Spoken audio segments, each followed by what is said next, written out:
మన సొంత రాష్ట్రంలో మన సొంత జిల్లాలోనే ప్రభుత్వ ఉద్యోగాలకు సంబంధించి 95% గ్యారంటీ రిజర్వేషన్ ఇస్తున్నాము అని తెలిస్తే ఎంత బాగుంటుంది కదా. ఆ, అవును. వినడానికి చాలా బావుంటుంది. ఇక మన లైఫ్ సెటిల్ అయిపోయింది, మనకి మంచి సేఫ్టీ ఉంది అని ఫీల్ అవుతాం. కరెక్ట్. కానీ ఆ 95% గ్యారంటీ వెనకున్న మ్యాథమెటిక్స్ వల్ల అసలు ఉద్యోగం వచ్చే ఛాన్స్ దాదాపు జీరోకి పడిపోయిందని తెలిస్తే ఎలా ఉంటుంది? వినడానికి కొంచెం షాకింగ్గా ఉంటుంది. నిజమే. ఇది ఖచ్చితంగా షాకింగ్ విషయమే. Welcome to the invisible trap of map making. మనం సాధారణంగా మ్యాప్ల మీద గీతలు గీయడం అనేది ఏదో అడ్మినిస్ట్రేటివ్ పని అనుకుంటాం. కానీ ఆ గీతలే ఒక ప్రాంత యువత భవిష్యత్తును ఎలా లాక్ చేస్తాయో ఈరోజు డీప్ డైవ్ సెషన్లో డీకోడ్ చేయబోతున్నాం. So let's unpack this. ఖచ్చితంగా.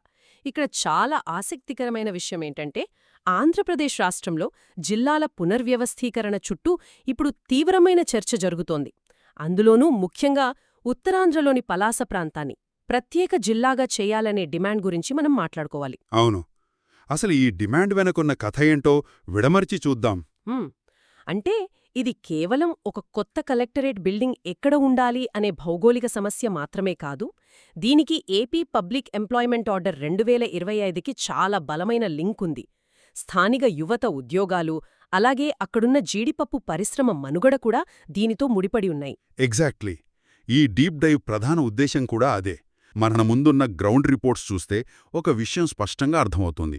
అడ్వకేట్ దువ్వాడ శ్రీధరబాబు నేతృత్వంలో ప్రజలు, యువత, రైతులు, కార్మికులు అందరూ కలిసి గత 150 రోజులుగా కంటిన్యూగా అవగాహన కార్యక్రమాలు చేస్తున్నారు. 150 రోజులంటే మాటలు కాదు, చాలా పెద్ద పోరాటమే. అవునుగదా. ఎందుకు ఈ పోరాటం ఇంత ఉధృతంగా కొనసాగుతోంది? అసలు ఈ మ్యాప్ పజిల్ ఎక్కడ మొదలైందో మనకున్న సోర్సెస్ను బట్టి చూద్దాం. బేసిక్గా 2014 తర్వాత రాష్ట్రంలో 13 జిల్లాలుండేవి.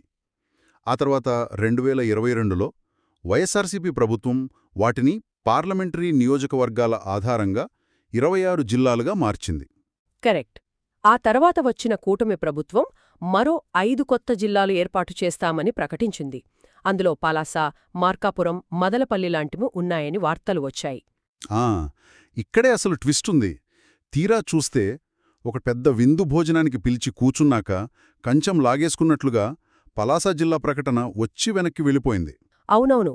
చివరి క్షణంలో కేబినెట్ మీటింగ్లో అనూహ్యంగా పలాసను తప్పించారు. అరే, అదేంటి? మిగిలిన 3 జిల్లాల కూర్పు జరుగుతున్నా సరే పలాసను మాత్రం పక్కన పెట్టారు. అసలు తెరవెనకి ఏం జరిగిందో రిపోర్ట్స్లో ఏమైనా ఉందా? మనకున్న